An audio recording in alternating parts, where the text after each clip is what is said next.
Esse tema, neurociência e educação, é um tema bastante atual, né? Dentre as várias áreas de onde a neurociência tem feito contato, a educação está sendo uma das últimas, né? Das mais recentes, onde esse contato está sendo feito de maneira mais próxima, colocar as duas áreas em atitudes de complementariedade, de conversa, de entendimento de como funciona as questões da educação pela perspectiva da neurociência e o quanto a neurociência pode contribuir para os processos de educação e aquisição de conhecimento, linguagem, alfabetização. Então a ideia hoje, nessas 2 horas, é mostrar um pouco desse panorama, né, apresentar um pouco de características e fundamentos de neurociência que são bastante críticos para a gente entender processos de aprendizagem, de educação, e depois para passarmos para pontos onde o conhecimento de neurociência pode contribuir de maneira mais direta com relação à educação. Tá? Aqui está o meu e-mail, vocês podem anotar e quem tiver interesse depois pode me encaminhar e-mails para a gente conversar. Então, ideias do que falar hoje, né? Fazer uma rápida revisão sobre o sistema nervoso central e o seu desenvolvimento, o efeito da experiência e do ambiente sobre o sistema nervoso durante o desenvolvimento, e aí falar de pontos específicos como a desordem do espectro autístico e o transtorno do déficit de atenção, que são 2 transtornos cerebrais que são muito comuns de a gente encontrar dentro da escola. Existem outros transtornos hoje em dia com as aberturas para a inclusão, né, das crianças, das diferentes crianças na escola. A gente tem basicamente todas as crianças frequentando a escola, inclusive crianças com diferentes transtornos neurológicos e psiquiátricos. Dentre todos, esses são os mais comuns e que têm uma relação direta em termos de impacto na educação. E por último a gente vai falar de transtornos específicos da linguagem. Então com isso a gente dá uma passada de maneira muito rápida e transversal, relativamente superficial, mas o objetivo aqui é mostrar esses pontos de contato que são mais fortes entre essas 2 áreas, e aí depois, em eventuais conversas futuras, a gente pode estreitar assuntos mais específicos, tá? Então, o desenvolvimento do sistema nervoso central, que é onde acontece toda a nossa vida mental, ele acontece logo após a fertilização, tá? Logo em seguida ao momento da fecundação do óvulo, a gente tem uma série de divisões celulares específicas, e quando este óvulo fecundado tem 1 semana de vida, ou seja, a mãe ainda nem sabe que está grávida, né? Porque a ovulação acontece no meio do ciclo, então a gente precisa de 2 semanas para esperar a menstruação, e a partir daí mais 1 semana, mais ou menos, de atraso, para a mãe suspeitar que talvez possa estar grávida. Então isso dá um período de 3 semanas, mas no período de 1 semana de gestação, a gente já tem um embrião que está se desenvolvendo, e ele já apresenta algumas camadas de desenvolvimento já diferenciadas para o que vai ser diferentes partes e estruturas e tecidos do seu corpo, tá? Com 3 semanas, a gente já tem o que é conhecido como placa neural, que é um acúmulo de células diferenciadas, e essas células elas vão se tornar depois todo o nosso sistema nervoso central, cérebro, tronco cefálico e coluna vertebral, a medula que fica dentro da coluna vertebral. Então essa estrutura ela já está se desenvolvendo na 3ª semana de vida, ou seja, a mãe está começando a desconfiar que está grávida, né? Já está indo na farmácia e lá tentar fazer o seu primeiro teste de gravidez, que muitas vezes até dá negativo ainda, porque não tem um acúmulo de hormônio muito grande. E veja que o embrião já tem inclusive o que vai ser o seu cérebro, além de outras estruturas como a notocorda, que vai virar depois os ossos que fecham a medula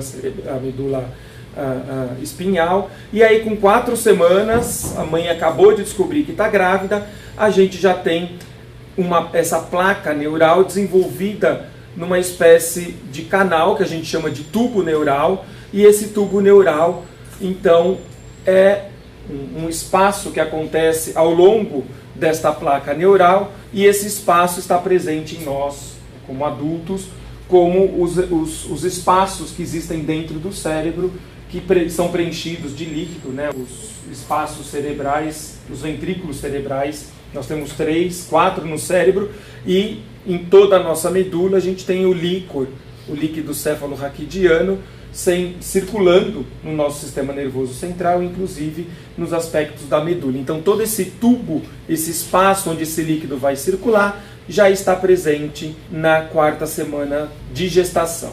Conforme a gente vai caminhando, né, ao longo do desenvolvimento, a gente vai tendo então o fechamento dessa placa neural no tubo neural, e o aparecimento de algumas estruturas aqui laterais que vão formar os gânglios, de onde saem os nossos nervos, que vão inervar todo o nosso corpo. E nessa parte mais cefálica aqui, a gente tem 3 grandes estruturas que começam a se diferenciar, que são as estruturas que vão compor todo o nosso encéfalo, todo o nosso cérebro, tá? Que inclui a parte do encéfalo, o tronco, a parte do diencéfalo, que são as estruturas talâmicas, e o mesencéfalo, e a parte do bulbo, da ponte, do cerebelo.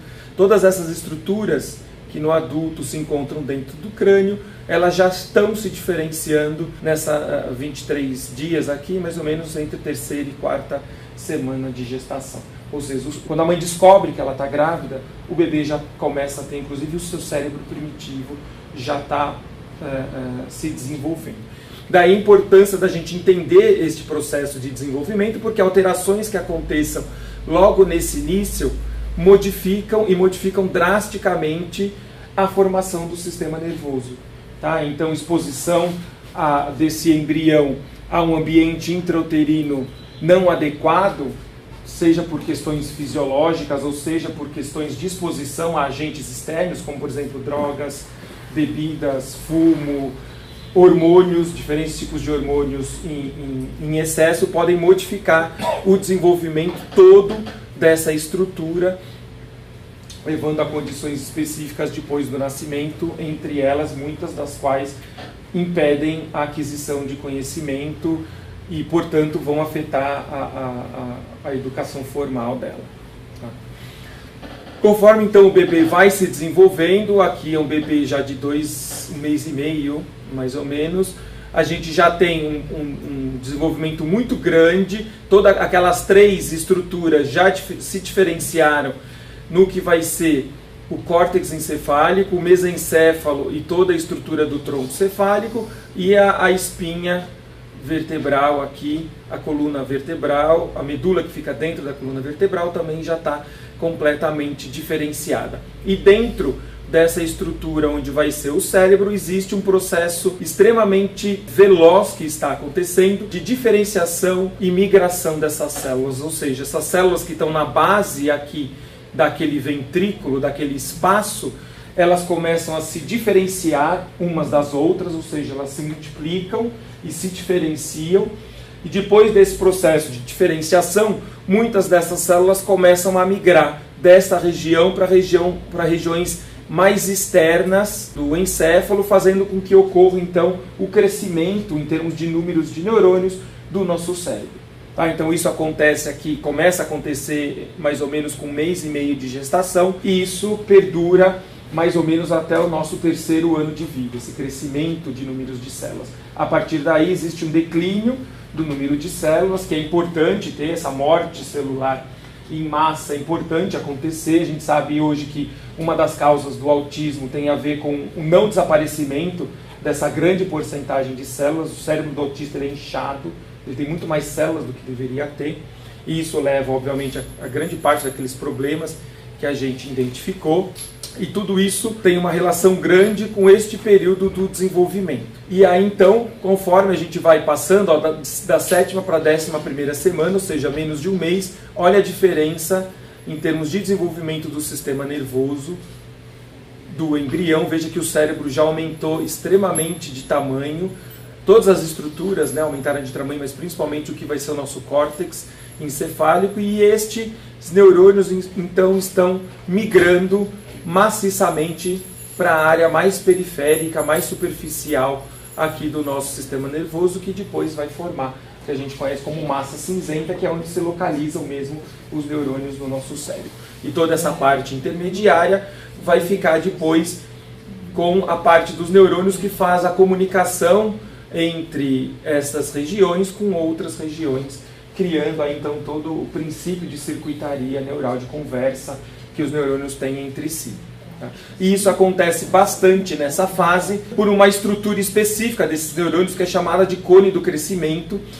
Na parte mais distal dos neurônios existem essas estruturas que funcionam como se fossem pequenos sensores químicos, e esses sensores então eles vão reconhecendo condições químicas de concentração de elementos químicos no nosso cérebro e vão se guiando, vão se deslocando através de espaços onde existe uma característica química de atração a esses neurônios. Ou seja, durante este período, todo o ambiente intraútero ele é extremamente delicado. Daí o impacto muito grande que existe para a malformação do sistema nervoso, de características de intoxicação, de desequilíbrio desse ambiente químico. A gente sabe, inclusive, que a má nutrição durante a gestação leva a defeitos do cérebro que são irreversíveis.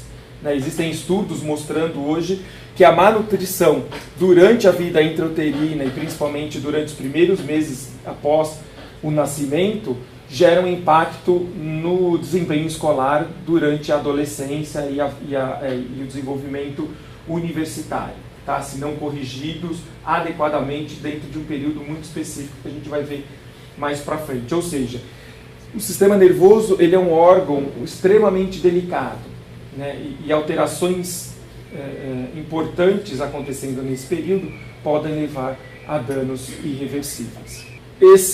Essa migração ela acontece basicamente nessa direção, mas existe uma porcentagem de deslocamento horizontal, onde células então que estão numa região começam a migrar para outra região para compor depois todas as diferentes áreas do nosso cérebro. Então elas saem de uma estrutura basicamente circular e se distanciam tanto para o córtex superficial quanto para outras áreas adjacentes àquela em que ela se diferenciou, se originou. Tá? Então grande parte das células caminham na direção superficial, 2/3 dela, mas praticamente 1/3 dessas células caminham num deslocamento horizontal, e esse deslocamento horizontal ele é extremamente importante porque faz com que existam posteriormente redes de comunicação horizontal no cérebro que são extremamente importantes para o aparecimento de funções complexas e de grande parte da conversa que existem entre as áreas de processamento específico do cérebro. Tá? Então aqui o que a gente tem é uma lâmina em microscópio de alta resolução, mostrando ao longo de 2 horas o caminhar desta célula. Aqui a gente tem um neurônio, atrás desse neurônio tem uma estrutura que é uma estrutura de célula glial, onde o neurônio se enrola e caminha. Então o que a gente vai ver aqui nesse vídeo é de fato o caminhar, um deslocamento deste neurônio saindo daquela região de diferenciação celular para a região mais distal. Tá? Ou seja, veja que aqui mais ou menos 2 horas, 1h30, 2 horas, o neurônio caminhou alguns micronésios, algumas distâncias microscópicas. Tá? E isso acontece 24 horas por dia durante todo o nosso desenvolvimento. E aí esse crescimento ele se deve então pela sensibilidade que o neurônio tem ao meio extracelular, e isso tem a ver bastante com repulsão química, repulsão e atração química, envolvendo principalmente a presença de hormônios específicos como fator de crescimento neural, que é um hormônio muito presente nessa época e faz com que então essas células entrem nesse processo de diferenciação celular e migração celular. Tá? E é isso que vai garantir que a gente tenha no futuro habilidades sensoriais e motoras específicas, ou seja, é esse crescimento e essa diferenciação celular, assim como a migração correta para os lugares específicos de onde o cérebro vai desempenhar as suas funções. Nesse momento, os neurônios ainda não têm funções específicas, eles estão apenas se diferenciando e migrando. A partir do momento que eles chegam nesse estágio final do seu ponto de migração, aí eles começam, então, por meio de outras induções químicas que acontecem durante essa nova fase da gestação, então, a criar características e conexões com outras áreas específicas, e isso é o que vai garantir que esse neurônio, por exemplo, se diferencie ou participe da visão e não da audição, ou não do raciocínio, ou não da área de cálculo matemático, atenção. Quer dizer, os neurônios, eles são neurônios, e durante esse processo de migração e de diferenciação é que eles vão se localizando em lugares específicos, e a partir daí eles começam a um processo de conversa, de conexão celular com outros neurônios, e aí é essa conexão que vai dar uma característica e estrutura específica para esses neurônios. O importante neste momento é ter um equilíbrio químico extremamente adequado durante esse processo.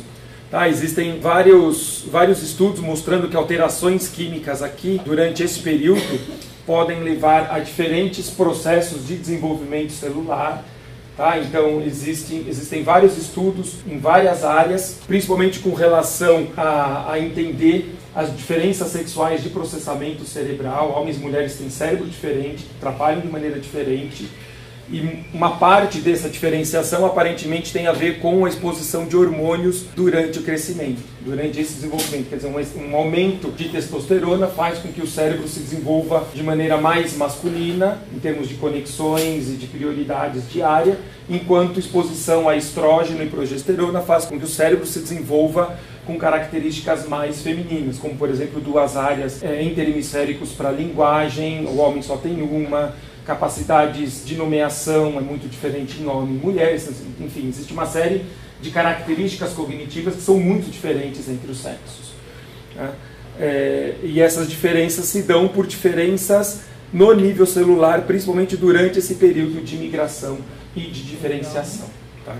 O que a gente vê aqui, então, é um neurônio que está durante essa fase de crescimento, e aqui, nessa parte específica, a gente vê aquelas ramificações, aqueles tentáculos que ficam nessa ponta do crescimento, e eles ficam tateando, eles ficam explorando o ambiente. Nessa região aqui, a gente tem uma pastilhinha, um pedacinho de papel cheio de hormônio do crescimento, que é um hormônio que atrai esses neurônios. Então, o que a gente vê aqui é o caminhar do neurônio, e quando ele entra em contato com o hormônio que está sendo expelido, essas ondas aqui são ondas dentro do líquido de liberação desse hormônio, tá? Igual quando a gente joga uma pedrinha na água, criam aquelas ondas de dispersão. A gente tem aqui ondas de liberação desse hormônio, e vamos ver o que acontece com este neurônio. Olha lá, ele vira e torce, direcionando então o seu crescimento agora para aquela região superior. Tá? E vejam também que quando ele chega na sua localização, mas vejam que quando ele vai chegando aqui, não só ele se inclina para essa direção, mas o número de tentáculos também diminui.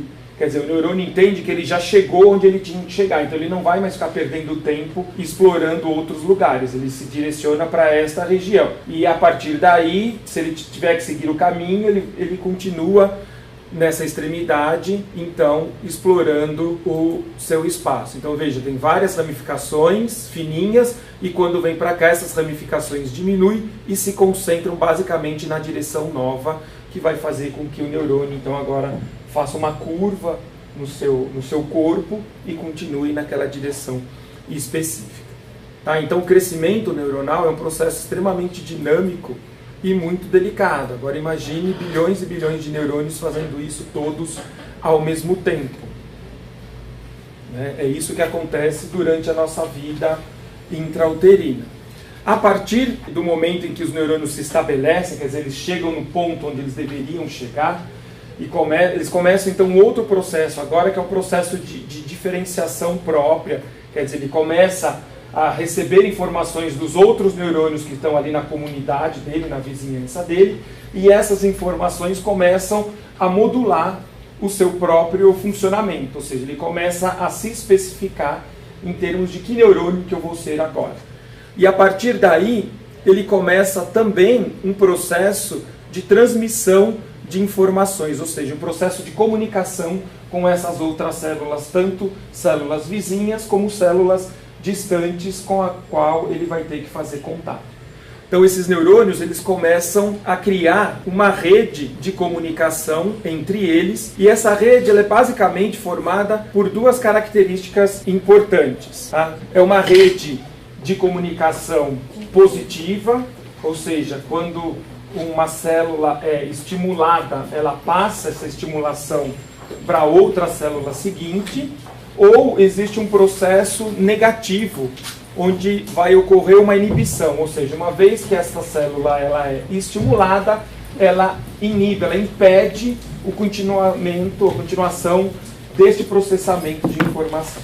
Então, nosso cérebro ele trabalha basicamente com duas características de conversa, ou conversas excitatórias, positivas, né? Então o neurônio recebe uma informação, ou ele é ativado e ele passa essa informação para frente, gerando então conversas excitatórias, onde essa informação ela segue o percurso, ou conversas inibitórias, onde uma vez a informação chegando nesse neurônio, ele bloqueia a informação, não deixando essa informação passar adiante. Tá? Então o nosso cérebro trabalha basicamente com essas duas características. As excitatórias, basicamente a gente já nasce com elas. O que a gente faz durante o nosso desenvolvimento, em grande parte, é desenvolver sinapses inibitórias para impedir o funcionamento inadequado do cérebro. É isso que a gente chama de aprendizado. É isso que a gente chama de educação. É isso que a gente chama de desenvolvimento humano. Quando a gente começa a aprender a engatinhar, quando a gente começa a aprender a ter atenção, quando a gente começa a aprender a respirar, a engolir, a mastigar, a pensar, a tomar decisões, a fazer cálculo matemático, o que a gente está fazendo é criando conversas excitatórias entre áreas e inibitórias entre outras áreas para que essas funções emerjam. Então, do ponto de vista comportamental ou do lado de fora, o que a gente vê é isso, é uma criança aprendendo a engatinhar, uma criança aprendendo a andar, uma criança aprendendo a comer, aprendendo a falar, aprendendo a raciocinar, aprendendo a ler, a escrever. E do ponto de vista neurológico, dentro do cérebro, o que a gente está vendo são mecanismos fisiológicos sendo modificados. Ou seja, as conversas novas estão sendo feitas, e elas podem ser positivas ou negativas. Conversas que existiam estão deixando de existir, porque não são recrutadas necessárias para o desempenho dessa tarefa. Então a gente começa desde o estabelecimento do sistema nervoso durante a gestação, e isso aqui começa mais ou menos entre o segundo e o terceiro mês de gestação. A gente começa então ao estabelecimento de circuitos neuronais que vão estar presentes depois durante toda a nossa vida. A gente começa o princípio de funcionamento do sistema nervoso que acontece ao longo de toda a nossa vida. Então, grande chave para entender o desenvolvimento é entender como essas sinapses inibitórias e excitatórias acontecem. Tá? E grande parte tem a ver com a conversa entre os neurônios, que é chamado de sinapse, e esses neurônios, essa conversa ela é dada por uma característica química. Este neurônio, quando ativado eletricamente, quando a atividade elétrica chega na ponta deste neurônio, ele faz com que essas vesículas cheias de elementos químicos, chamados de neurotransmissores, se acoplem à parede do neurônio e libere essa substância nesse espaço. Este outro neurônio, ele tem receptores, cápsulas, que vão pegar, que são receptivas a esses componentes químicos, fazendo com que agora eu modifique, né, a entrada e saída de elementos químicos dentro desse neurônio, e esses elementos químicos geralmente são compostos iônicos, sódio, potássio, cloro, que tem carga elétrica, e essa modificação então de entrada e saída de carga elétrica modifica a carga elétrica na superfície desse neurônio, fazendo com que então cargas elétricas positivas ou mais negativas sejam transmitidas ao longo deste neurônio. Tá? Então o nosso sistema nervoso ele funciona basicamente como uma função eletroquímica. Componentes químicos gerando atividade elétrica, e essa atividade elétrica percorre diferentes circuitos, e ativação desses circuitos nos dá o que a gente entende como visão, audição, raciocínio, inteligência, tomada de decisão, sabor, som, música. Tudo isso tem a ver com as características específicas de comunicação e de química existente entre esses neurônios. Então, durante esse período de estabelecimento neural, existem quantidades mínimas importantes de existir de hormônio do crescimento. Então, alterações hormonais, principalmente envolvendo hormônio do crescimento, levam a alterações do desenvolvimento do sistema nervoso. Depois que há este período de estabelecimento neural, existe uma redução abrupta do hormônio do crescimento, levando a uma morte celular programada por quebra de DNA. E essa morte programada, ela é importante acontecer, e ela acontece aparentemente durante o período logo antes ou logo após o nascimento, até o segundo, terceiro ano de vida. Então, durante esses primeiros anos de vida, a gente tem uma morte celular em massa programada, já esperada. Durante a gestação, o nosso corpo produz muito mais neurônio do que o cérebro vai usar. Ele produz um estoque de quase 50% a mais de neurônios para evitar problemas. Mas conforme esses neurônios não vão sendo usados, pelo contato, né, com o mundo externo, e aí o papel da experiência é muito importante, essa morte celular programada é desencadeada, chegando aí, por volta dos 3 anos de idade, a gente com praticamente 40%, 42% a menos de neurônios com os quais a gente nasceu, tá? Dos quais a gente nasceu. Ou seja, tem uma redução muito grande, e essa redução é importante porque problemas com a ausência dessa morte celular leva a características bastante específicas de comportamento, como é o caso do autismo. O autismo, ele não tem essa morte celular. O cérebro do autista é muito maior do que deveria ser. Por consequência, tem muito mais células do que deveria ter e muita conversa que não deveria existir entre esses neurônios. Daí a gente vê as manifestações diferentes que o autista tem. Tá? Então, esse número de sinapses, de conversas varia então, ao longo da vida.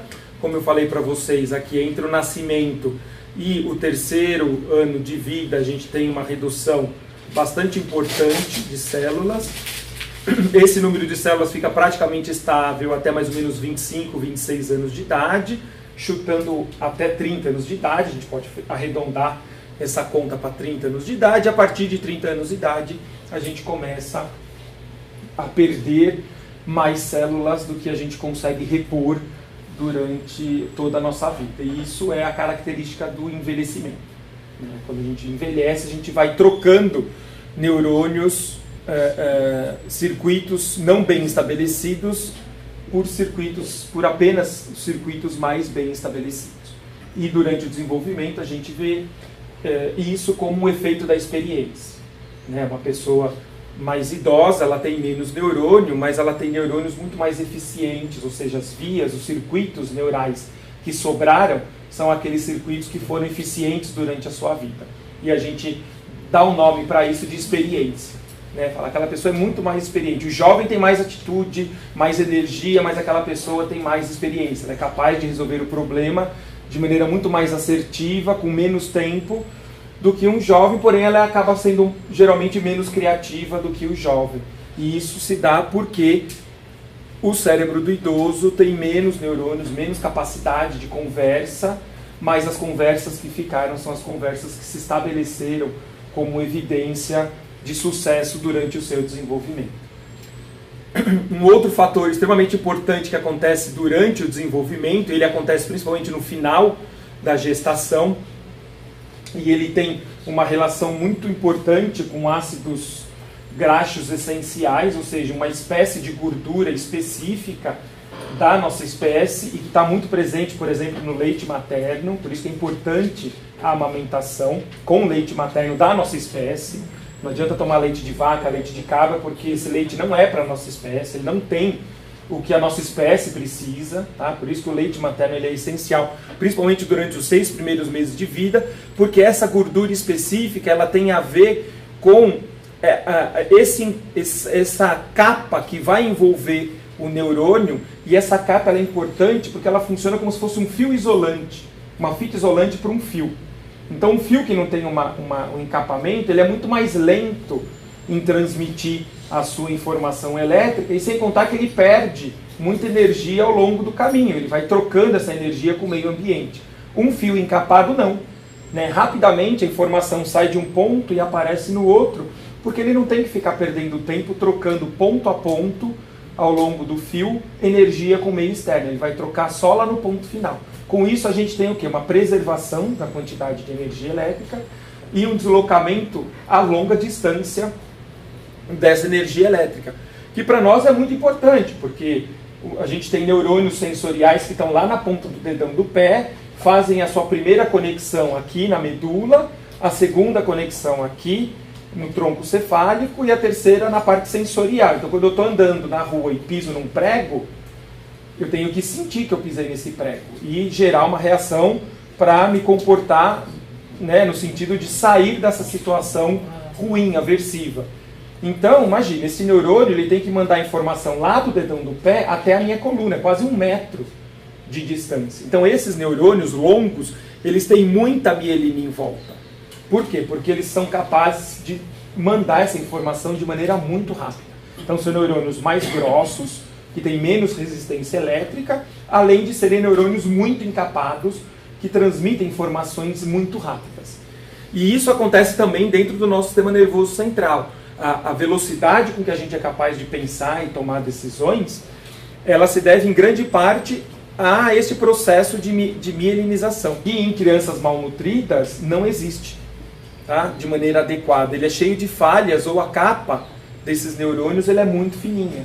O que gera, se você não compensar dentro de períodos específicos do desenvolvimento, danos frequentes e permanentes para o resto da vida. Às vezes os danos não são graves, evidentes, mas eles são muito sutis. Por exemplo, a criança apresenta um desempenho moderado para esportes, ela não consegue ter um bom desempenho de coordenação motora, não é boa em nenhum esporte, tem uma letra ruim, né? Tem uma capacidade de raciocínio, de resolução de problemas limitado quando você compara com crianças de outras que tomaram leite materno e que tem todo o desenvolvimento nutricional extremamente adequado. O Reino Unido tem uma série de estudos que eles têm feitos com base em protocolos de acompanhamento de mais de 20 anos, porque lá eles têm um sistema bem unificado de informação. Então a criança que está na escola, a escola tem informação do prontuário médico, o médico tem informação da escola, então a gente sabe se ele tomou leite materno, se ele não tomou leite de fórmula, que leite que ele tomou, que idade que ele começou, que idade que ele parou. Todo esse controle experimental é possível de se ter em alguns países. E a Inglaterra e os Estados Unidos, eles têm muitos estudos mostrando já hoje em dia o impacto, por exemplo, da malnutrição durante a gestação. Então bebês que nascem pequenos para a idade gestacional, ou seja, foram malnutridos durante a gestação, ou crianças que nasceram adequadas para a idade gestacional, mas não tomaram leite materno, não tiveram uma nutrição adequada depois da gestação, mostrando que o desempenho acadêmico, escolar deles na adolescência é diferente das outras crianças que não tiveram esse problema de desnutrição. Tá? E isso bate com os achados de neurociência, com base no conhecimento que a gente tem até em modelos animais, em termos de tomada de decisão, em termos de raciocínio. Então, ratinhos, por exemplo, que são mantidos com uma dieta mínima para a sua sobrevivência, ou seja, eles são ratinhos desnutridos, eles têm mais dificuldades de resolver problemas, como, por exemplo, achar o caminho da comida num labirinto. Eles levam mais tempo, são mais lentos, erram muito mais vezes, enquanto que os ratinhos bem nutridos, eles são muito mais rápidos, mais eficientes, aprendem mais. Uma vez que eles aprenderam o caminho, eles não erram mais, enquanto esse outro ratinho, mesmo tendo chegado na comida, ele ainda erra mais algumas vezes até aprender. E tudo isso a gente está começando a identificar agora também nos humanos, em termos de impacto da desnutrição durante a vida intraútera e principalmente nesse primeiro ano de vida. Então, essa mielinização ela acontece de maneira diferente para várias estruturas. A maioria das áreas corticais termina no final da infância, ou seja, entre 7 e 10 anos de idade. A grande parte do cérebro já desenvolveu o que tinha que desenvolver em termos de mielinização. Por isso que a infância é um período de bastante importância para a consolidação das funções cerebrais. Só que existem outros sistemas que demoram um pouco mais. Então o sistema límbico termina na adolescência, né? O sistema límbico é aquele sistema cerebral que está envolvido com mecanismos de atenção, memória, motivação e emoção, principalmente. Por isso que ele termina mais longamente, porque o nosso desenvolvimento emocional ele passa por diversas fases Grande parte dele é definido nos primeiros 2, 3 anos de vida, né? Então a gente vai decidir quem a gente é neste período, em termos de emoção e temperamento, mas existe uma janela para modificação que termina perto da adolescência, porque é neste período que todo esse processo de mielinização e de conversa entre os neurônios se estabiliza. A partir da adolescência, eu sou desse jeito e é assim que eu vou ser. Eu amenizo, mas eu não modifico quem eu sou. Tá? E o córtex pré-frontal, que é a área relacionada ao raciocínio lógico, à criatividade, aos aspectos mais elaborados da nossa vida mental, esse termina no final da adolescência, início da idade adulta, entre 18 e 25 anos. Tá? Até aí a gente acabou de ser bebê. A gente é um bebê, fisiologicamente falando, até mais ou menos 20 e poucos anos de idade. A partir daí, a gente tem um cérebro crescido, amadurecido. E a gente usa muito pouco desse ápice, né? Porque a gente acabou de ver que depois dos 30, a curva começa a descer. Então, nós somos, primeiro, um bebê muito caro para a natureza. Tá? A gente tem uma infância muito longa comparada com outros animais. A nossa infância acaba por volta de 20 anos de idade. Mas hoje em dia a gente consegue usar bem, né, da nossa vida. 2000 anos atrás a expectativa de vida era 40 anos de idade, na época de Cristo, por exemplo. Agora já está beirando os 80, na Alemanha já é 90, 95 a expectativa de vida, ou seja, a maioria da população chega a essa idade. Então a gente tem conseguido usar mais de tudo isso que a gente ganha na infância. E hoje em dia a gente já sabe que também o nosso sistema nervoso ele tem células novas sendo geradas durante toda a nossa vida.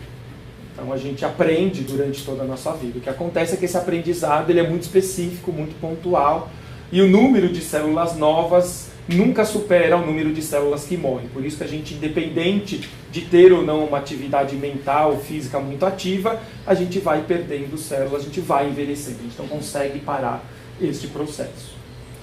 Então aqui a gente tem um gráfico mostrando o pico, né, de funcionamento da mielinização em diferentes áreas. Então os córtex motores e sensoriais, eles têm uma mielinização mais rápida e muito mais próxima ao início da vida, porque a gente, né, em um ano a gente sai de um bebê que praticamente não vê, não enxerga direito, mal se movimenta, a uma criança que enxerga, ouve, fala, entende, anda, tem vontade. Quer dizer, durante um ano a gente tem uma evolução extremamente abrupta, agressiva, né, intensa do nosso sistema nervoso central, e por isso que essas funções mais elementares têm que se desenvolver inicialmente. E aí, córtex de associação, que é a conversa entre diferentes áreas do cérebro, e o córtex pré-frontal, que tem a ver com essas capacidades de raciocínio mais abstrato, mais refinado, demora um pouco mais para acontecer e acontecem por um período um pouco mais longo, porque a gente desenvolve essas funções durante outros períodos mais distantes da nossa vida. Tá? Então, esse ponto do desenvolvimento é um dos pontos críticos com os quais a neurociência está contribuindo para várias ciências, inclusive para várias áreas da psicologia cognitiva, psicologia do aprendizado, educacional e para a educação também, que é o nosso foco aqui. Uma outra área tem a ver com os efeitos da experiência, porque esses neurônios, durante toda a vida, inclusive a vida intraútero, eles são sensíveis ao ambiente externo. A gente viu que no início da vida eles são sensíveis ao ambiente químico, principalmente, né, as condições químicas que existem ali dentro da placenta da mãe, em termos de nutrição, de oxigênio, mas também são sensíveis, depois de um período da gestação, a estímulos externos. Né? Então, se tem som muito alto, às vezes a mãe percebe, olha, o neném está chutando muito, ou parou de chutar, ficou mais quietinho. Por quê? A gente já reage a estímulos externos e depois que a gente nasce, essa reação ela é praticamente dominante. A gente tem sofre um impacto muito grande do meio externo. Daí a importância de se entender os efeitos da experiência no sistema nervoso, porque experiências externas, tanto físicas, né, de alimentação, de calor, de banho, de temperatura, quanto sociais, impactam o desenvolvimento do sistema nervoso de maneira positiva e de maneira negativa no mesmo peso. O cérebro, nessa época, ele é muito plástico, ele é muito flexível. Ele veio com alguns opcionais de fábrica, mas esses opcionais de fábrica eles vão sendo aperfeiçoados ao longo da rodagem desse carro. Né? O ar-condicionado vai ficando mais frio ou mais quente dependendo de onde esse bebê nasceu, de como ele recebe estímulos do ambiente. Então, o cérebro, ele é tanto para o bem quanto para o mal, moldável, plastificável, modificável. Só que, como a gente viu, existem períodos para que isso aconteça. Então, uma criança que nasce num ambiente hostil, e hostil não só de baixa alimentação, mas de baixa riqueza cultural, altos índices de violência, um ambiente não adequado, vai desenvolver um cérebro não adequado. E depois de um certo período, não adianta querer modificar muito esse cérebro, porque ele não se modifica mais. Você ameniza, você reduz o impacto daquele ambiente, mas você não muda o estrago que aquele ambiente fez.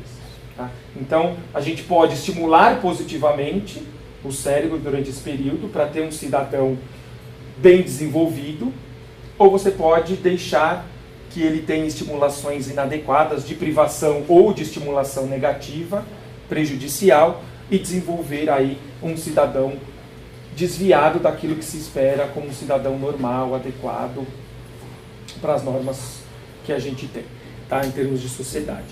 Tudo isso está basicamente relacionado à plasticidade. Porque o nenê nasce com suas características genéticas, ele pode ser mais calmo, mais agitado, mais chorão, mais nervoso, mas durante os primeiros anos de vida você consegue modificar isso, modificar a ponto de deixar ele de outra forma, tirar essa característica tão forte dele. A partir de um determinado momento você não muda mais, você ameniza. Mas sempre que ele tiver necessidade, ele vai recorrer prioritariamente a esta ação, a este comportamento. Tá? Esta plasticidade ela acontece ao longo de toda a vida, tá? Então a gente aprende, a gente guarda informações por conta desta plasticidade que acontece no cérebro. E isso acontece por muito mais tempo em algumas áreas do cérebro. Este período de modificação é chamado de período sensível, no período no qual o cérebro ele é capaz de se modificar. E dentro desse período existem momentos onde esta modificação ela é extremamente crítica, ela é muito forte. E aí, prejuízos ou estimulação adequada nesse período garante praticamente o bom ou mau funcionamento do cérebro. Tá? Então existe um período grande, que é o período sensível, onde o cérebro pode ser modificável, mas dentro desse período sensível existem alguns períodos críticos, onde prejuízos aí podem levar a danos irreversíveis, mesmo dentro deste período sensível. Tá? Então, aqui relacionado a funções que têm impacto fortemente na educação, a gente tem aqui a idade em anos e aqui a sensibilidade para o desenvolvimento de diferentes características. Por exemplo, o controle emocional ele se dá principalmente nos 3 primeiros anos de idade. Então, uma criança que não aprendeu a controlar suas emoções adequadamente neste período, né, é aquela criança que a mãe deixa chorar, deixa fazer escândalo, porque é criança. Ela está perdendo possibilidade de controlar as emoções dessa criança de maneira adequada, porque passou daí, ela não controla mais. Ela pode amenizar este comportamento, mas ela não modifica mais esse comportamento. Vai ser sempre uma criança que vai partir para esse tipo de comportamento como forma de reação, de resposta. Tá? Então a emoção, vejam que isso bate muito, inclusive, com teorias psicanalíticas, como Freud, né? Ele dizia que o desenvolvimento emocional acontece principalmente nessa primeira infância, até os 3, 4 anos. E de fato, a neurociência mostrou que este é o período sensível para aquele controle emocional, daquele temperamento da criança. Então, se é um bebê muito irritado, que chora muito, desde bebê você já tem que acalmar essa criança, diminuir o choro dele, atender às necessidades. Por outro lado, se é aquele bebê quietinho, apático, que a mãe acha uma beleza, que dorme, é a criança que você tem que estimular, você tem que brincar, você tem que interagir mais. Por quê? É o momento que você está controlando grande parte dessas interações, tá, da criança. Respostas habituais têm a ver muito com esse controle emocional, né? Visão, audição, todos os períodos sensoriais eles se desenvolvem muito nessa primeira infância, enquanto outras habilidades começam mais tardiamente, como por exemplo o trabalho com números em termos simbólicos, no geral ainda números mais falados e não número escrito, símbolo escrito ainda vem um pouquinho depois. A capacidade numérica de representar quantidades em termos de número já começa aqui basicamente entre 3 e 4 anos de idade. É onde a criança começa a aprender a contar, né? Quantos anos você tem? Ela sabe fazer o 3 bonitinho, ela sabe o que significa 3, ela conta 1, 2, 3. É este período que deve acontecer isso, porque é aqui que essa janela para essa função está aberta. E se a criança perde isso daqui e vai deixar para aprender a fazer essa tarefa mais para frente, no período de alfabetização, ela vai criar um problema para a escola. Porque a escola agora vai gerar um outro referencial simbólico para aquele número, só que ela não tem esse número ainda. Então como que eu vou colocar um símbolo numa função cerebral que eu não tenho? E aí você passa a ter um problema para a alfabetização, porque é uma criança em idade de alfabetização, mas cerebralmente pré-alfabetizada ou não alfabetizada, que você vai insistir num processo de alfabetização que ela não teve porque não frequentou adequadamente durante esse período a pré-escola, né, o ensino infantil, ou frequentou um ensino infantil de baixa qualidade que não estimulou essas funções. Tá? Então, extremamente importante é a vida da pré-escola. Inclusive, em 2010, a Associação Americana de Economia da Educação bateu o martelo e mostra essa figura de lá para cá, que o investimento em termos de formação de um cidadão pleno, ele se dá, a relação custo-benefício em termos de financiamento se dá nesta primeira infância. A relação custo-benefício é praticamente 13:1. Para cada real, para cada dólar que eu invisto, eu tenho 13 vezes mais chance de ter um cidadão adequado quando eu invisto neste período pré-escolar. Quando eu invisto no período escolar, eu já caio para 0,8:1, quer dizer, o meu investimento já é negativo. E quando eu invisto em ensino superior, meu investimento é 10%. Quer dizer, eu invisto R$10 para ter um cidadão bem formado, um cidadão adulto adequado. Enquanto na infância, para cada R$1 que eu invisto, eu tenho 13 cidadãos mais bem formados. Ou seja, inclusive o pessoal que trabalha com economia da educação mostra isso muito fortemente, e isso bate com o que a gente tem encontrado, que os estudos de neurociência têm encontrado. Quer dizer, esta fase inicial da infância, este período de desenvolvimento cerebral é crucial para uma sociedade madura, equilibrada, saudável. Você quer ter uma sociedade não saudável, é acabar com a educação da pré-escola e investir na educação de nível superior. Bom, você tem que fazer o contrário, você tem que investir nesta formação, muito fortemente. Esta é a chance de você ter cidadãos saudáveis, uma sociedade saudável. Tá? Todos os estudos na área de economia da educação têm mostrado isso. Então, o que acontece nesse momento da vida? Nesse momento da vida, os neurônios estão lá. A gente nasceu com aquele monte de neurônio, 40% deles vai morrer. E quem é que vai morrer? Quem é o neurônio que não vai continuar existindo? São os neurônios que, por conta da experiência ambiental, não vão conseguir fazer as ligações com os outros neurônios com que eles têm que conversar. Então, veja, a gente tem vários neurônios competindo pela resposta desse neurônio. Então, esses 3 aqui estão tentando conversa aqui.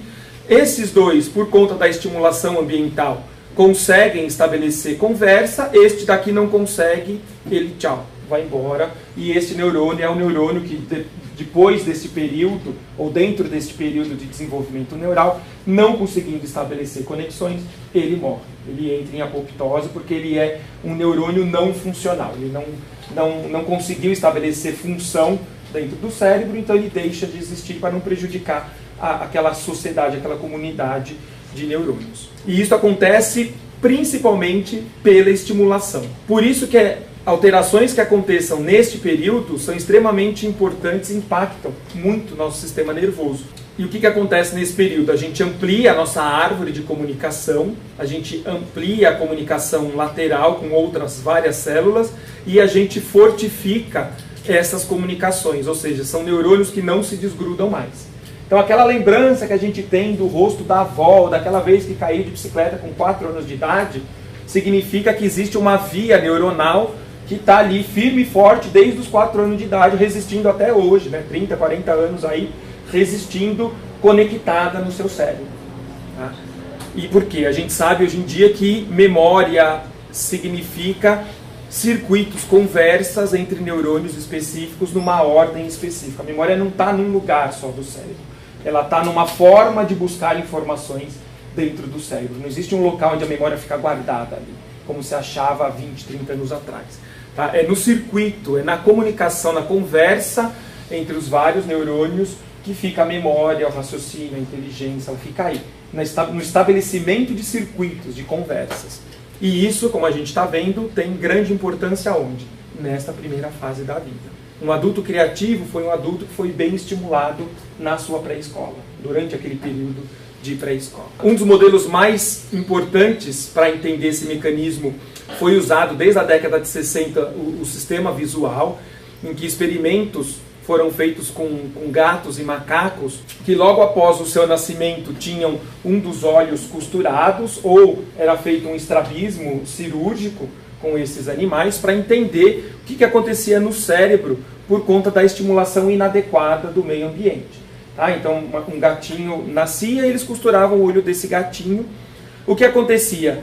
Este é o perfil de um cérebro normal de gato. Você tem aqui células que vêm do olho direito, células que vêm do olho esquerdo, e grande parte das células são células que necessitam da informação dos dois olhos ao mesmo tempo. E a nossa espécie funciona do mesmo jeito. A gente consegue ter visão tridimensional, julgamento de profundidade, usando os dois olhos juntos, porque a gente tem grande parte do nosso cérebro formando conexões com a informação dos dois olhos, assim como tem das duas orelhas.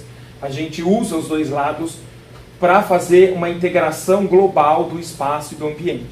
O que acontecia quando você costura o olho do gatinho? 3, 4 semanas depois, eles iam lá e descosturavam o olho do gatinho.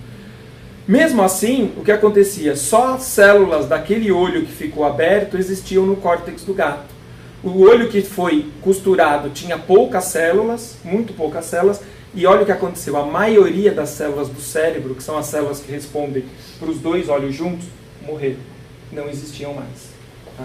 Então foi a partir desses estudos da década de 60 e 70, que inclusive deram o prêmio Nobel para Hubble e Wiesel, com esse estudo, o prêmio Nobel na área de fisiologia, foi que a gente começou a entender a importância do desenvolvimento para o sistema nervoso e começou a entender principalmente a influência do ambiente para o sistema nervoso. E hoje a gente já sabe que o ambiente inadequado, seja do ponto de vista sensorial desse tipo, né, nascer com orelha fechada, nascer com estrabismo, com problema no olho, problema no nariz, problema né, de sistema somestésico, gera problema no desenvolvimento, mas não só isso, quer dizer, a estimulação ambiental inadequada, mais sutil, como por exemplo, culturas que têm momentos de privação, geram alterações cerebrais muito fortes, ambientes inapropriados, como por exemplo com altos índices de violência, altos índices de privação mesmo sensorial, quer dizer, você mora num lugar que tem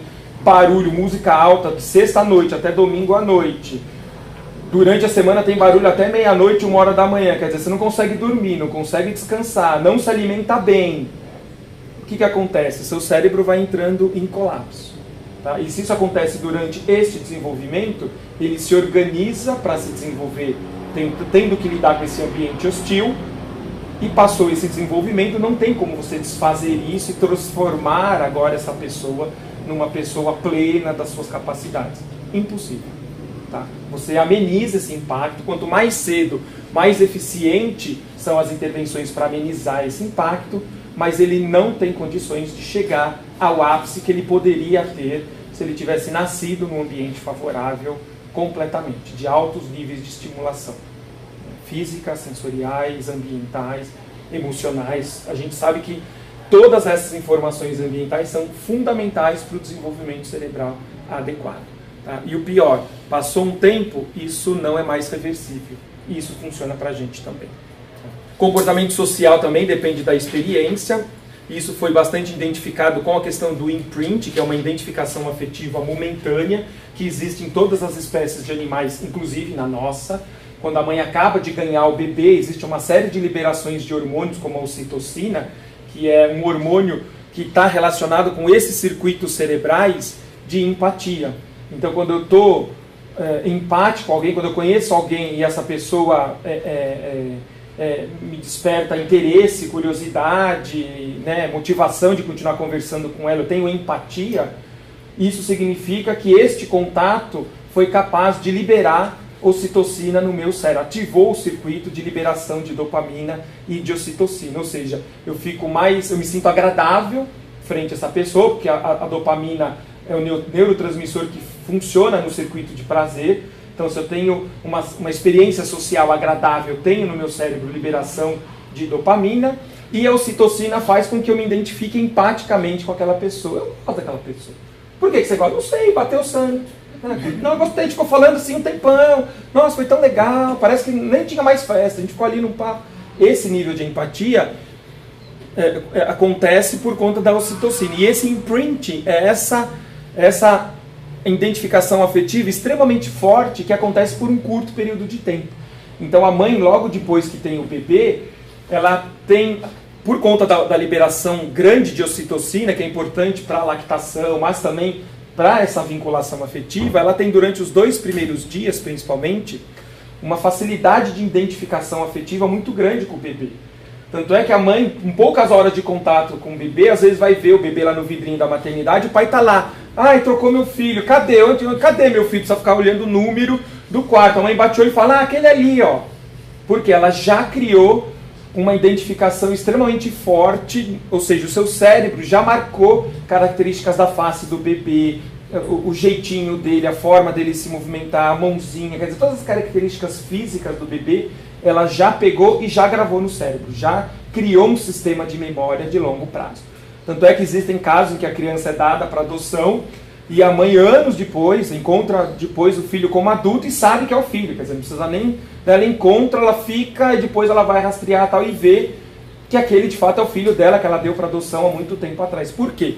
Porque este imprint foi tão forte que poucos instantes com o bebê faz com que a gente tenha uma capacidade de reorganizar o funcionamento do nosso cérebro a ponto de não esquecer mais esse bebê. E esse imprint, por exemplo, é um imprint que só existe nas mulheres. Os homens não têm esse imprint. Tá? Essa é uma das diferenças entre o cérebro de homem e de mulher. A gente não tem esse imprint. O homem demora para reconhecer o filho, para criar empatia com o filho. Demora mesmo, é questão de meses até. Enquanto a mulher é uma coisa muito mais imediata, tá? Por conta desses mecanismos fisiológicos. E ele tem período crítico também. Tá? Os primeiros 6 meses são extremamente importantes. A partir daí, a gente começa a ter alguns problemas, e isso tem sido evidenciado com estudos feitos com órfãos, com base no período de adoção deles. E o que tem sido identificado é que crianças que são adotadas até os 6 meses de vida acabam se desenvolvendo sem problema algum, tá? Do ponto de vista cognitivo, social, fisiológico. Quando essa adoção acontece após os 4 anos de idade, você encontra uma série de reduções de habilidades, principalmente com habilidades emocionais e habilidades sociais. São crianças que têm comportamentos sociais diferentes. Eles são mais tímidos, mais medrosos, ou são mais violentos e arrojados, mais agressivos. Eles acabam tendo difícil controle, ou mais difícil controle emocional e de habilidades sociais. Isso aparentemente tem sido relacionado à falta de imprint neste período inicial, ou seja, um cuidado parental, né, o cuidado de pais adequados durante esses primeiros anos de vida é fundamental para a geração também de um cidadão de qualidade, que vai gerar uma sociedade saudável. Tá? Então, pais inadequados geram filhos inadequados. E depois dessa idade, 3, 4, 5 anos de idade, essa inadequação fica difícil de ser revertida. Ela é amenizada, mas não revertida. Tá? A gente sabe hoje em dia que a neurogênese continua no adulto, né? Não tem mais aquela coisa, a gente até 5, 6 anos de idade tem neurônio novo, a partir daí só usa o que tem e vai perdendo. Não, a gente sabe que o cérebro produz neurônios novos durante toda a vida, mas o que eu falei é que existe um desequilíbrio aí na balança, a gente mais perde do que ganha.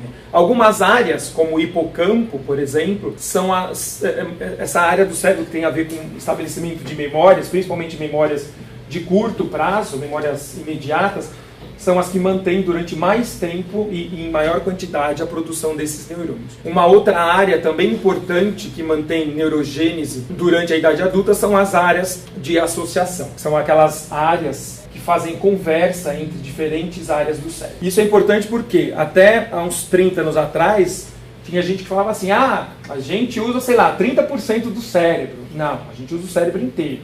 É que 30% do cérebro, mais ou menos, é a quantidade de cérebro destinada a funções específicas, como visão, audição, olfação, memória, como o hipocampo, estabelecimento de memória de curto prazo. Mas a grande parte do cérebro, na verdade, são de áreas de associação.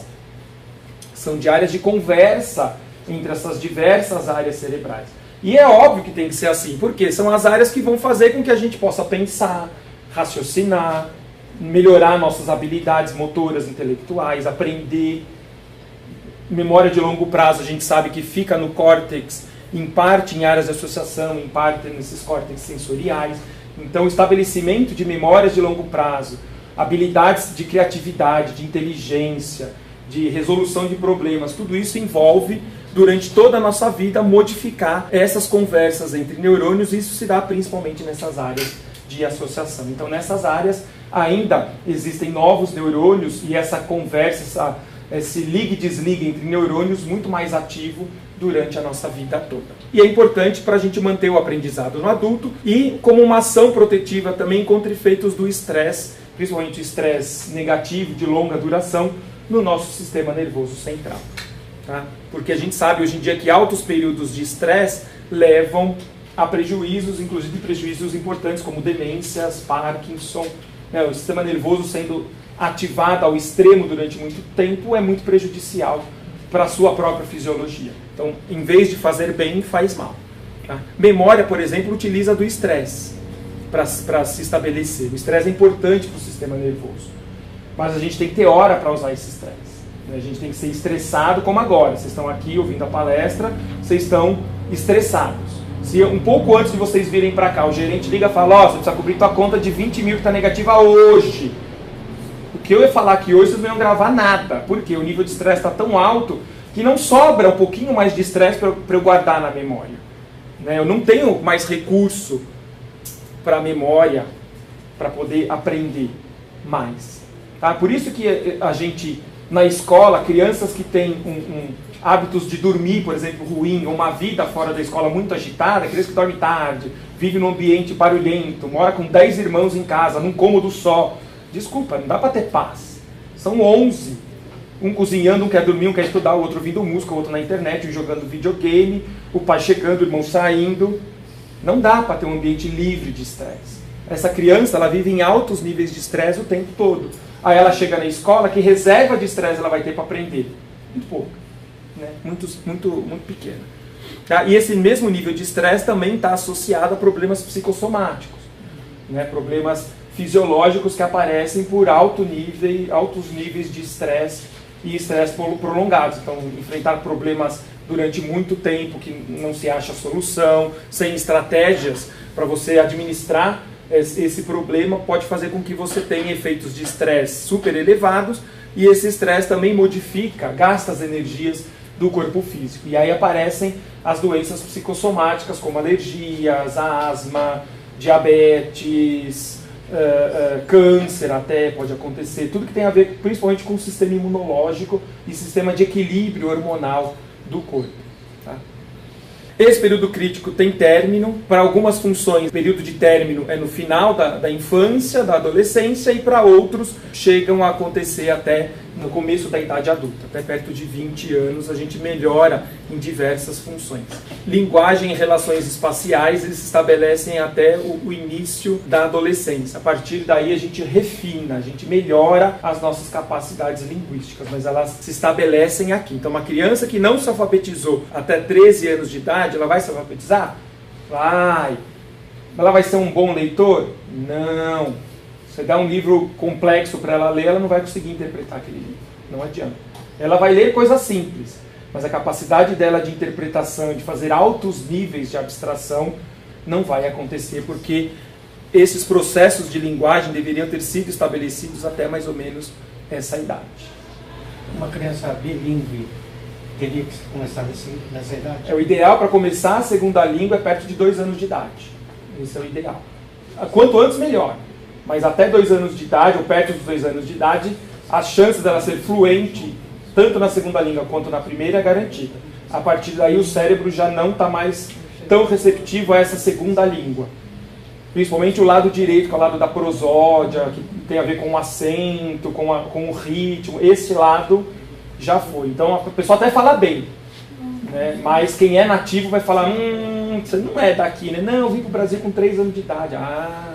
Porque tem um negocinho lá no fundo que você sabe que ele não é do país.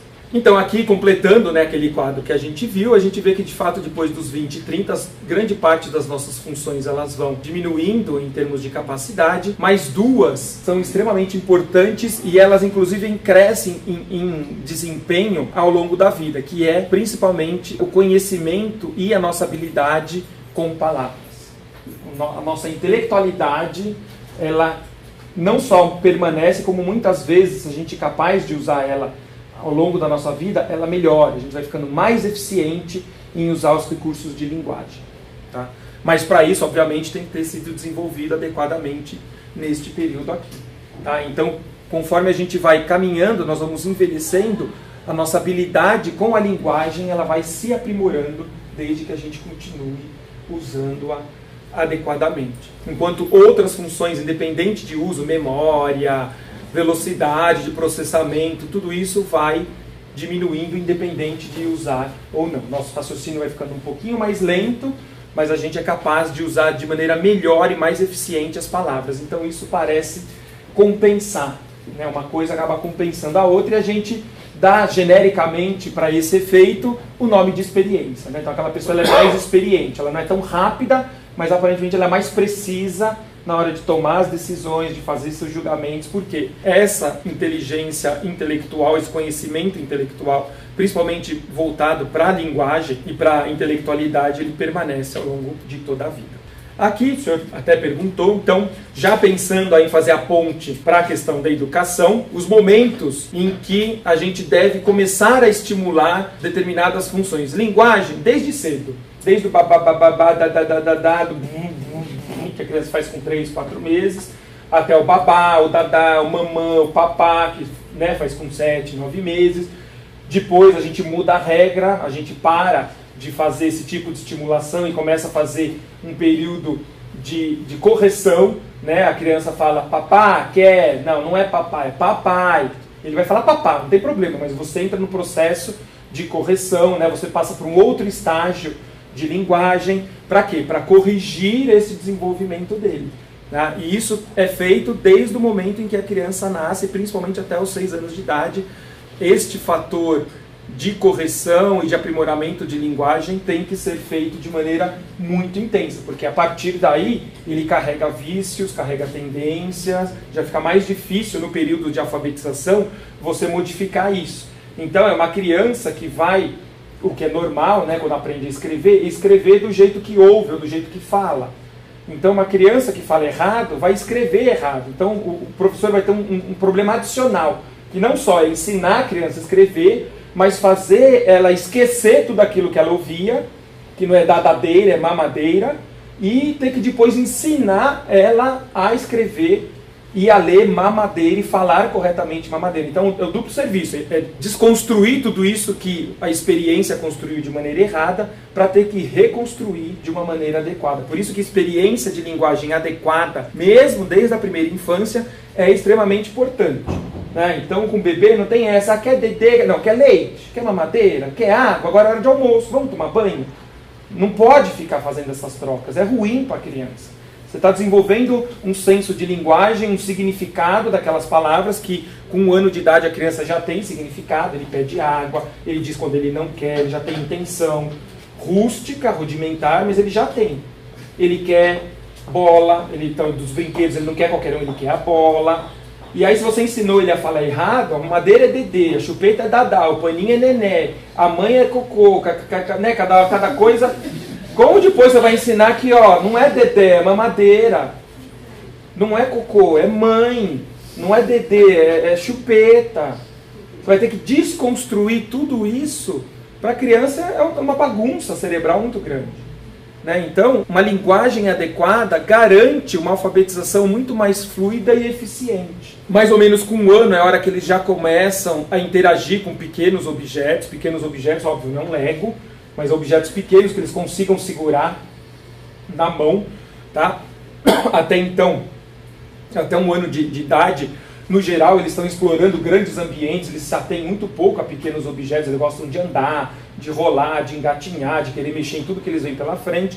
Perto de 1 ano de idade, eles começam a aumentar o seu foco atencional. A parte do cérebro que controla a atenção começa a amadurecer. Aquela mielinização, aquele encapamento começa a ficar mais eficiente. Então eles começam a ser capazes de brincar com pequenos objetos. Né? Tudo bem, ainda nessa época ainda pega, joga no outro, né? Tem as brincadeiras adequadas para a idade, mas ele tem que começar a interagir e gastar um pouco de atenção com esses pequenos objetos. Pegar, virar a bola, olhar, depois ele joga. Claro, 5 segundos, mas são 5 segundos importantes que já dão sinal de que essa criança é uma criança que tem a atenção ou está desenvolvendo uma atenção adequada. 1 ano e meio é o momento de você começar a treinar a criança a sair das fraldas. A gente não espera, né? Isso pode acontecer até 2 anos e meio, no máximo 3 anos de idade, mas com 1 ano e meio você já pode começar a deixar ela alguns momentos sem a fraldinha, principalmente quando vai brincar na escola, vai brincar no parque, vai brincar do lado de fora, você pode tirar a fralda e deixar ela só de cuequinho, de calcinha, não tem problema, vai fazer xixi, vai se molhar, mas ela já começa a ter aquela sensação de, opa, não estou com fralda, preciso começar a me organizar para não fazer xixi toda hora, senão eu vou sair, né? Vou parar de brincar para ter que trocar, e aí com isso a gente vai estimulando a criança e dizendo para ela, olha, quando você tiver vontade, você fala pipi, banheiro, você avisa que você quer ir no banheiro. Né? E aí você já vai treinando a criança. Com 2 anos de idade começa aí já um mundo intelectual mais intenso, onde a criança já começa a ter uma noção de ordem, de organização. Então com 2 anos de idade a criança já tem que ser estimulada. Vamos brincar, então vamos lá, pega o brinquedo, vamos brincar. Olha, acabou a brincadeira, vamos guardar o brinquedo, agora vamos pegar outra coisa. Com 2 anos de idade já é o momento para começar, entre 2 e 4 anos de idade. Música também é o período onde este lado direito do cérebro, que tem a ver com o ritmo, com a música, e para a criança música também é matemática, também é quantidade, é ritmo, é período, são os elementos que dão base à matemática tão presentes na música. Então essa é a época de trabalhar muito com música com criança, entre 2 e 6 anos de idade, que a criança vai ganhando ritmo, vai ganhando ordem, expectativa, né? Aquela 1, 2, 3, índiozinho, vai aprendendo a contar, né? Até chegar, virou, aí dá a risada e volta de novo. Né? É este o período de fazer isso. Né? Então a criança aprende a ter expectativa, a ter sequência, aprende a contar verbalmente, e isso começa a fazer sentido depois com os números, né? Mais ou menos nessa idade aqui que ela começa a fazer 2 anos, 3 anos, sabendo o que está fazendo, não é só assim. Porque o bebê, quantos anos você tem? Ele faz assim porque a mãe ensinou. Não é a mínima ideia do que é isso. Com 2 anos, com 3 com certeza já tem. Tá? E isso muito é dado por conta de trabalho com música.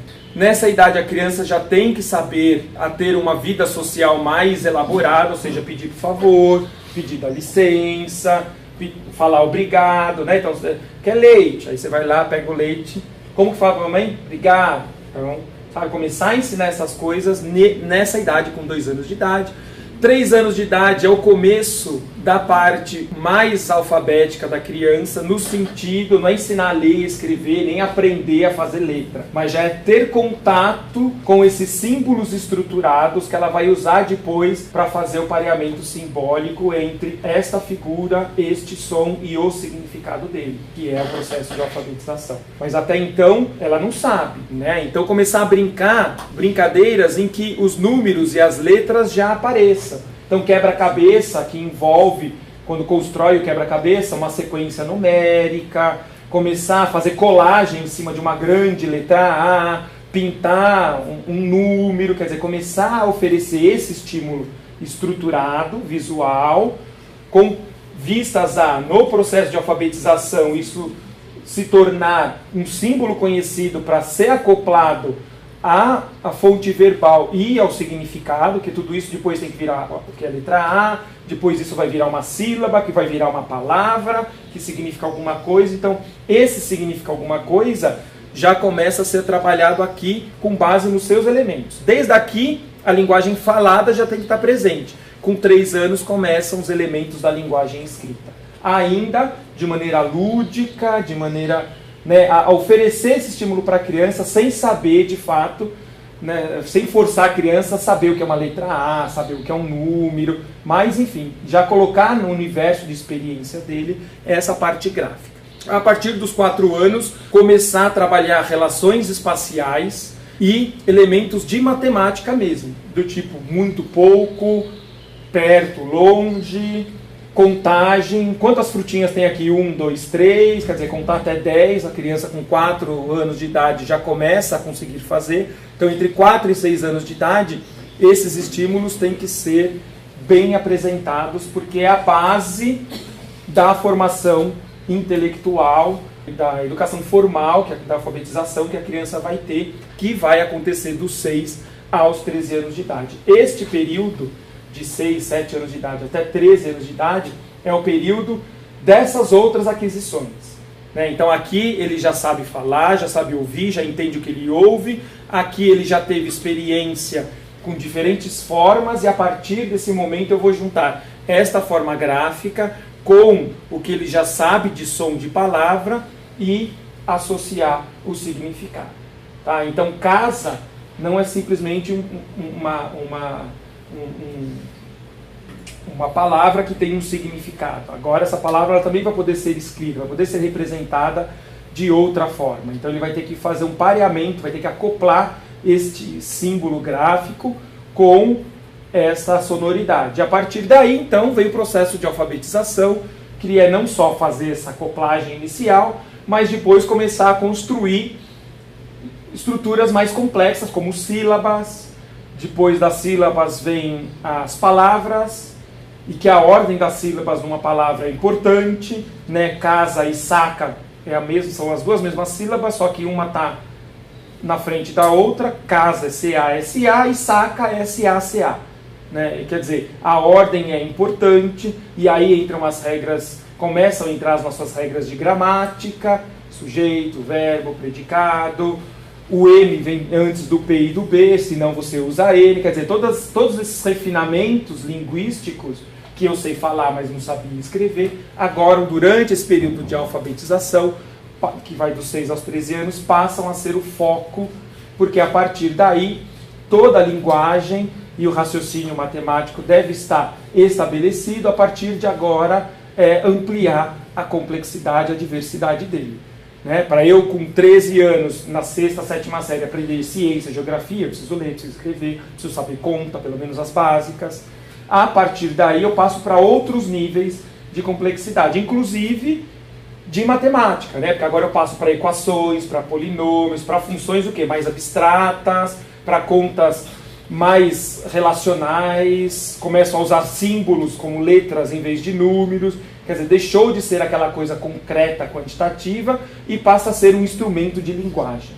Tá? Então isso vai acontecer onde? Depois dos 12, 13 anos, que é esse processo inicial de alfabetização. Se isso daqui está com problema, vai levar a criança para a escola, para essa alfabetização com problema, e se a alfabetização não corrigir esses problemas, a partir dessa idade de 12, 13 anos, ele vai ser uma pessoa com deficiências intelectuais. Podem ser muito sutis, mas são intelectuais. Quer dizer, pode chegar ao nível de sutileza e de repente pegar um livro de alta filosofia, e não conseguir ler. Mas ele não vai conseguir ler, ele vai ter um limite que uma outra pessoa que passou por todo esse processo adequadamente não terá, se for estimulada adequadamente. Tá? Então existe um limite sim, e por isso que esses pontos são extremamente importantes para a gente identificar e trabalhar o quanto antes, para não deixar para fazer isso tardiamente, porque a chance de modificar é zero, e quanto mais tarde, menos eu sou eficaz em ensinar a ler, ensinar a escrever. Tá? Um outro caso, a gente até às vezes consegue, mas a proporção é muito pequena. Né? Quantas pessoas que começaram a se alfabetizar, hoje em dia no EJA, mas antigamente era no Mobral, com 20, 30 anos de idade, vão para a faculdade? Um percentual muito pequeno. Né? Porque raramente a gente vai ter um cérebro apto para chegar nesse nível de intelectualização. Ou prestar concursos altamente disputáveis, em que aí esse nível de intelectualização define muita coisa. Tá? Então, mas sabe ler, sabe escrever, sabe fazer conta, quer dizer, alcança alguns níveis de aprendizado formal, mas ele sempre vai estar aquém daquele que passou por todo esse processo. E hoje em dia, como eu falei lá no início, a gente consegue rastrear isso de maneira muito precoce. Esses estudos mostrando que crianças com 12, 13 anos, em fase escolar, já apresentam diferença de desempenho. Quando você vai rastrear na história da criança, você vê que ele teve algum problema que aconteceu nessa fase aqui, ou lar inadequado, falta de estímulo, ou um problema de fato de saúde, um problema de nutrição que aconteceu aqui, isso gera impacto lá na frente. Tá? As coisas são encadeadas, existe um desenvolvimento hierárquico na qual o sistema nervoso funciona. Ele funciona nesses dois sistemas, hierárquico e em paralelo. Tá? Cérebro e linguagem estão chegando onde que a gente de fato quer chegar. Os dois lados do cérebro estão envolvidos para a linguagem. O lado esquerdo tem duas áreas importantes, que é a área de Wernicke e a área de Broca. A área de Wernicke faz associação entre a imagem visual, a imagem auditiva, as memórias aqui para nome, categorias, todas essas informações, estímulos emocionais, tudo isso entra para realização do que? Da conceituação da palavra, ou seja, é esta área que junta os símbolos auditivos, visuais, com os significados que ele tem, é ele que faz este pareamento. Inclusive, aqui o giro angular, que tem a ver com a linguagem matemática, quando eu estou expressando matemática ou ideias em formas de expressões matemáticas, eu estou usando esta área aqui, que recebe as informações quantitativas desta área do cérebro, e isso é transformado em linguagem por conversa com a área de Wernicke. Tá? E aí, depois que eu tenho o que cada elemento da minha linguagem significa, eu venho aqui para a área de Broca, e a área de Broca é que vai fazer toda a organização da minha linguagem. Desde que casa é primeiro CA, depois o SA em meu universo, até as construções mais complexas do tipo sujeito, verbo, predicado, se eu uso concordância ou não. Quer dizer, quem estrutura, quem organiza toda essa execução da linguagem é esta área do lobo frontal, a área de Broca, enquanto esta área de Wernicke, ela está mais preocupada com a representação simbólica e a conceituação, a criação de conceitos desses símbolos. O lado direito do cérebro, também existem áreas parecidas com essas de Wernicke e de Broca. Na mulher, estas áreas são muito mais parecidas com a de Wernicke e a de Broca, e no caso de lesões do lado esquerdo, o lado direito assume muito bem essas funções. Isso já não acontece no homem. No homem, ele é muito mais restrito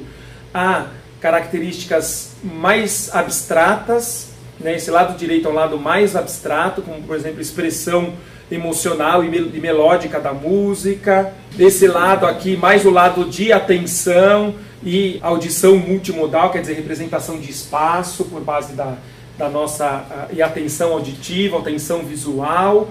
E aqui a parte de execução, de rima, de melodia. Então, quando eu falo, e eu sou de São Paulo, eu tenho um determinado acento, uma determinada pronúncia, um sotaque, isso se deve por quê?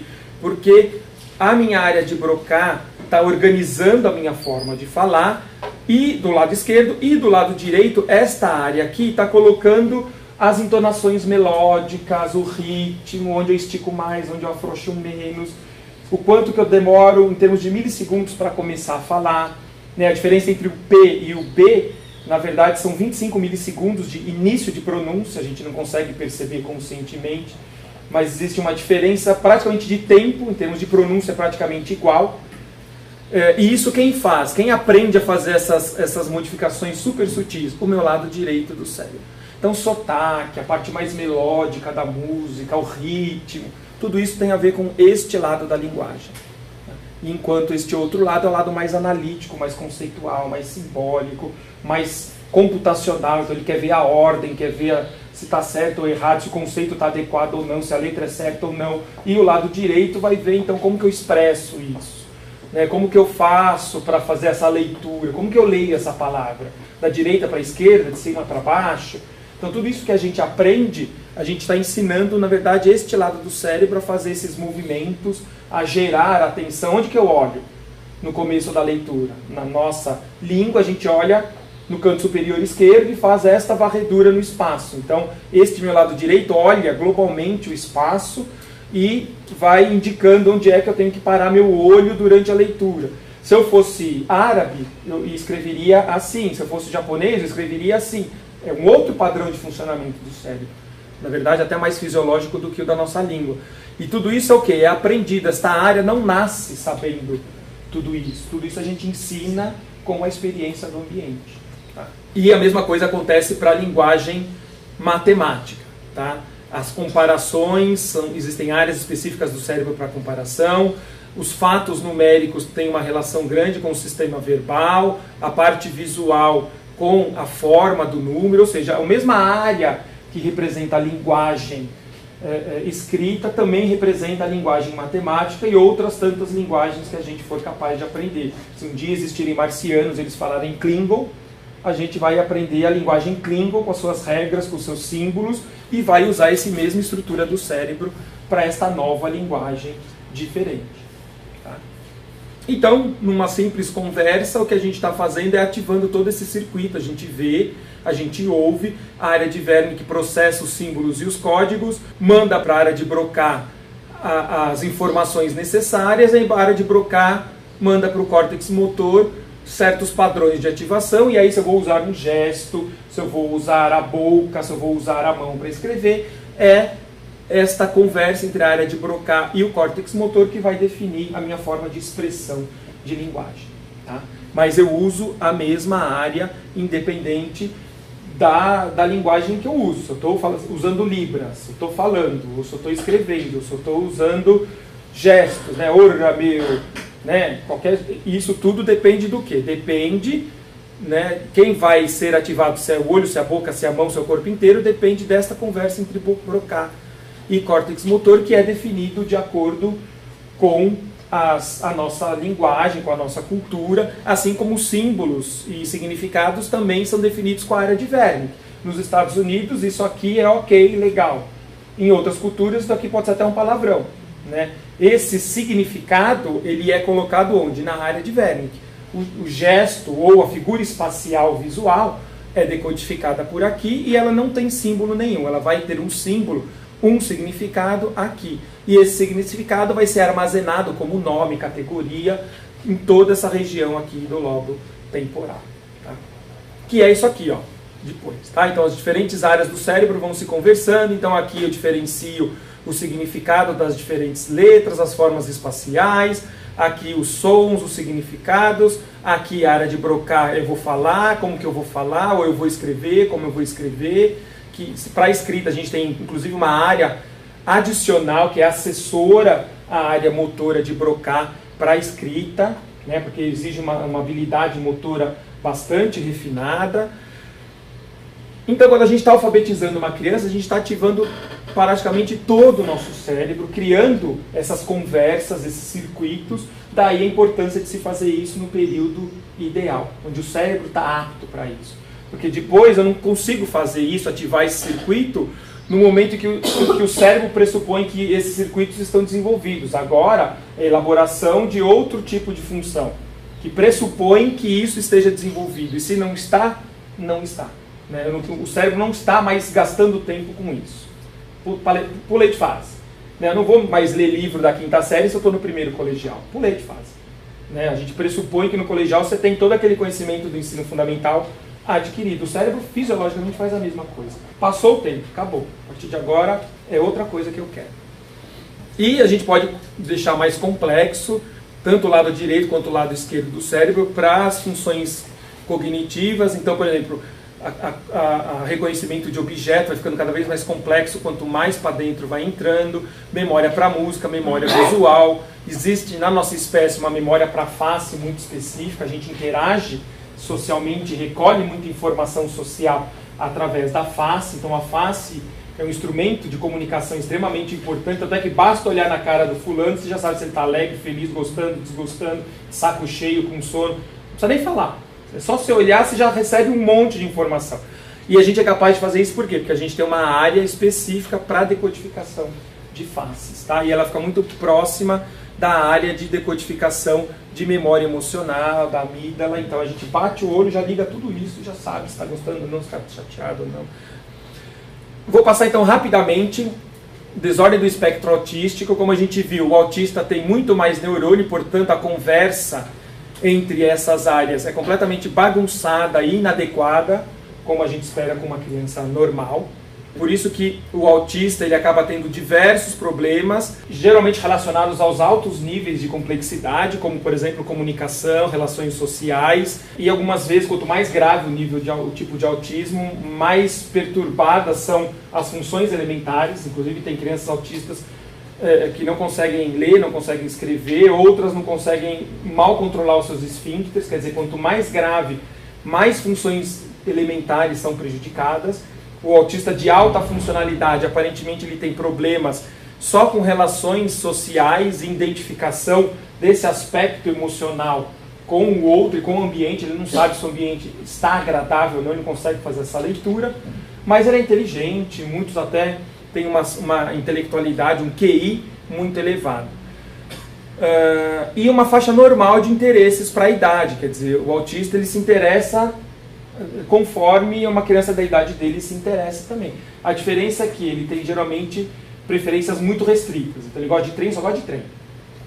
Ele brinca com aquele trem o dia inteiro, dia e noite, ou pega a rodinha do trem, fica girando a rodinha do trem, ele gosta só de trem e de ficar brincando com a rodinha do trem. Ou o trem naquele trilho que gira, gira, gira infinitamente, de passar horas ali.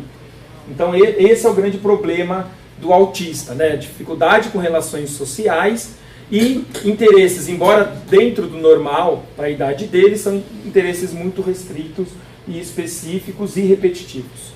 Tá? Tem muita variabilidade, por isso que é tratado como um espectro de desordem, né? Quer dizer, você tem de tudo aí dentro, um balaio de gato. Uma porcentagem tem alteração intelectual importante. Os primeiros sinais acontecem por volta de 1 ano e meio, mas na verdade, quando você vai investigar mesmo a fundo, você percebe que a mãe já reconhecia alguns comportamentos atípicos na criança. Então, por exemplo, durante a amamentação, o bebê não olhava para ela fixamente. Quando ela brincava, ele interagia sem olhar. Já não tinha esse contato social desde bebezinho. Mas geralmente os sinais mais importantes acontecem nos 18 meses, porque entre 18 e 24 meses fica muito evidente aparentemente até uma regressão de comportamento. Era uma criança alegre, feliz, que brincava, meio não olhando no olho, mas brincava, e a partir dessa idade, entre 18 e 24 meses, ele começa a ter uma regressão de comportamento, começa a se isolar mais, fica mais antissocial, até aquele tio que ele gostava, ele começa a não gostar mais, não querer tanto contato físico, nem com o pai, nem com a mãe. Então existe o que é chamado de regressão de comportamento nessa idade. 90% dos autistas têm uma origem genética, essa origem é poligênica, a gente não sabe exatamente qual gene que está afetado, ou qual característica de cada gene está relacionada com determinadas funções, mas existem vários estudos mostrando, principalmente estudos com gêmeos, mostrando que há uma forte herança familiar, a chance de uma criança gêmea ter autismo é muito maior do que uma não gêmea. Alterações na tireoide, ou seja, no equilíbrio hormonal, aparentemente estão presentes em alguns autistas, e principalmente os genes mais identificados são aqueles que controlam e regulam todo esse mecanismo de desenvolvimento que a gente viu que acontece intraútero. A divisão da placa neural, formação de tubo neural, separação, migração do neurônio, quer dizer, todo esse mecanismo aparentemente está prejudicado por conta da genética das crianças com autismo. Então, o autismo é uma doença, sim, de origem genética, tá? Não é uma condição, ou foi uma criança mal criada pela mãe, não, é uma doença, ponto final. Tá? Inclusive, quando a gente vê aqui o cérebro de uma criança, né, a gente vê que, olha, uma criança normal tem um determinado volume cerebral, aqui 982 centímetros cúbicos de cérebro, com 31 meses, enquanto uma criança com 30 meses com autismo já tem 1.181, quer dizer, tem 200 centímetros cúbicos a mais de cérebro, quer dizer, aquela quantidade de neurônios que deveria estar morrendo e não está morrendo, está lá preservado, porque esses mecanismos que controlam essa vida neural durante o desenvolvimento estão prejudicados.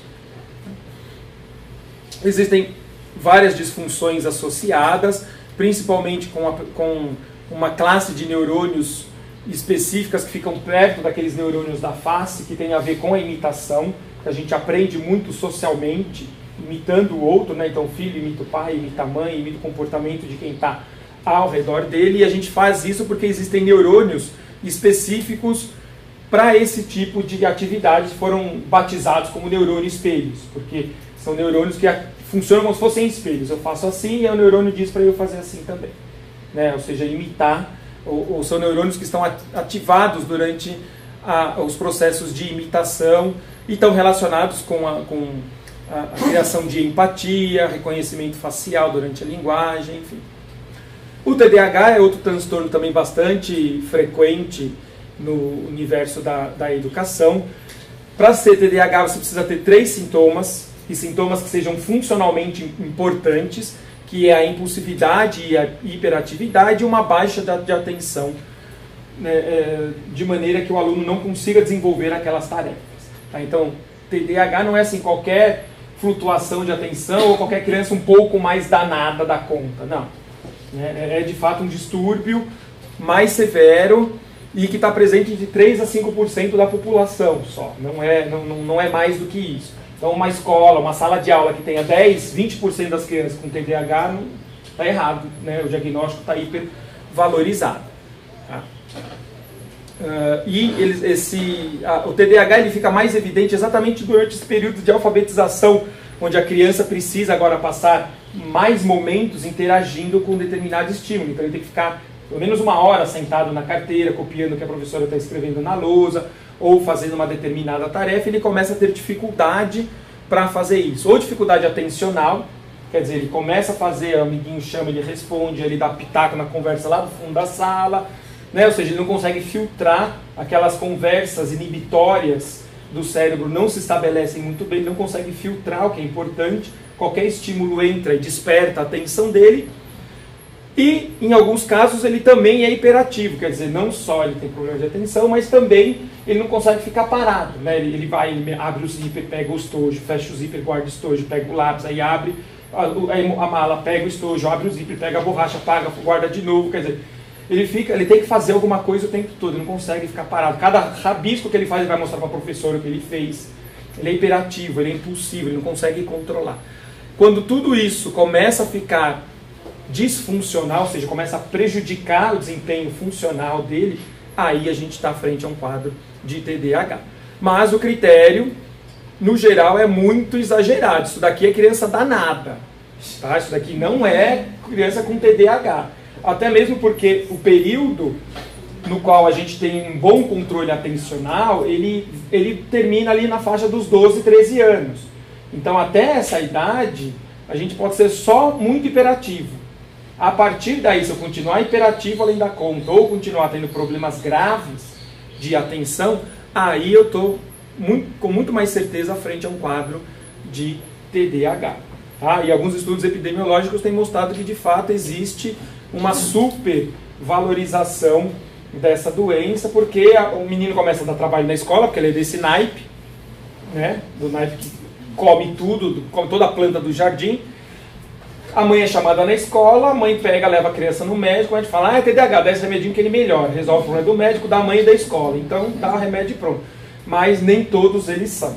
Tá? A gente tem que ficar muito atento, porque de fato o TDAH, eu consigo fechar esse diagnóstico entre essa idade de 7, 9 anos até 12, 13. É por aí que a curva cai, a criança começa a ficar mais atenta. Né? Começa a ter mais capacidade de se controlar em termos de impulsividade e de ter mais atenção. Isso daqui acontece mesmo, isso aqui é normal. Tá? Que tem 4, 5 anos, vai fazer isso. Não vai brincar de múmia com o absorvente da mão. Fatores de risco associados ao TDAH. Muito baixo peso ao nascimento, contaminação por metal pesado, principalmente por chumbo ou outros metais pesados. A gente acha que isso não acontece, mas acontece. Por exemplo, ainda no Sistema Único de Saúde, o amálgama do dente, a obturação do dente é feito usando metal pesado, mercúrio, chumbo. Esses metais pesados estão presentes em compostos de petróleo, como por exemplo a gasolina. Então, se a mãe é frentista, trabalha em posto de gasolina, está grávida, pode ter contaminação por metal pesado. Então, existe uma série de situações em que a gente é exposto à contaminação sem perceber, e por chumbo e mercúrio está muito associado ao TDAH, e exposição pré-natal a drogas, principalmente tabaco, álcool e cocaína, são as mais evidentes e mais correlacionadas diretamente. Também tem vários genes que aparentemente podem estar envolvidos, mas a variabilidade genética aí vai de 30% a 80%, então a gente não sabe muito bem, né, o quanto de fato a gente tem de característica genética, mas aparentemente tem, porque filhos de disléxicos e de pessoas com TDAH tendem a ter mais chance de ter TDAH e dislexia. Então provavelmente há um componente genético associado, mas o quanto a gente não sabe ainda. Tá? E as alterações no TDAH incluem a gânglia basal e o córtex pré-frontal, que são exatamente essas áreas de controle que a gente tem com relação às funções cerebrais. Então, o córtex pré-frontal é a área que eu uso para raciocinar, né? Então, eu tenho várias opções de tomada de decisão, várias informações, e quando eu penso, eu vou selecionando essas informações de uma maneira, de uma ordem específica, pensando na solução do problema. E a gânglia basal tem a ver com entrada e saída de informação. Essa é uma estrutura no sistema nervoso que controla o que entra e o que sai de informação. A criança com TDAH ela tem uma disfunção nessas áreas quando comparadas com a criança normal, tá? Mostrando que de fato essas áreas que são áreas inibitórias têm de fato uma dificuldade fisiológica aí de desempenhar o seu papel, de garantir a inibição necessária para que a gente possa desenvolver as nossas funções. Todo mundo aqui está cansado, com fome, mas a gente continua, né, falando, não, vou sentar e vou esperar acabar a palestra, ponto. A gente continua tendo essa atitude. O que a gente está fazendo? A gente está inibindo o que? A fome, o cansaço, a gente está segurando isso para um outro momento. Quem tem TDAH não consegue fazer isso. Então ele pega, ele sai, vai tomar água, ele está com fome, ele sabe que tem que comer. Ele não consegue fazer esse tipo de controle. Então, o que é importante com relação ao TDAH, mas em todas as doenças relacionadas ao desenvolvimento, serve para dislexia também, é pensar na relação entre desenvolvimento, maturação e doença, quer dizer, até que ponto ainda está no processo de desenvolvimento e até que ponto isso já não é mais fisiológico para aquela idade, ou seja, já passa a ter um critério para ser considerado uma deficiência, um transtorno, uma doença. E a questão da lentidão e da deficiência, porque tem algumas crianças, quando a maturação ela é mais lenta, é mais demorada, a gente tem do lado externo a exibição de um comportamento mais lento, uma aquisição de informação mais lenta. Isso não quer dizer prejuízo. Tá? O prejuízo é quando você tem uma deficiência. Quer dizer, passou aquele período de aquisição daquela informação e ele ainda não conseguiu fazer este desempenho. Não conseguiu ter aquele desempenho adequado. A partir daí, já não é mais uma questão de maturação.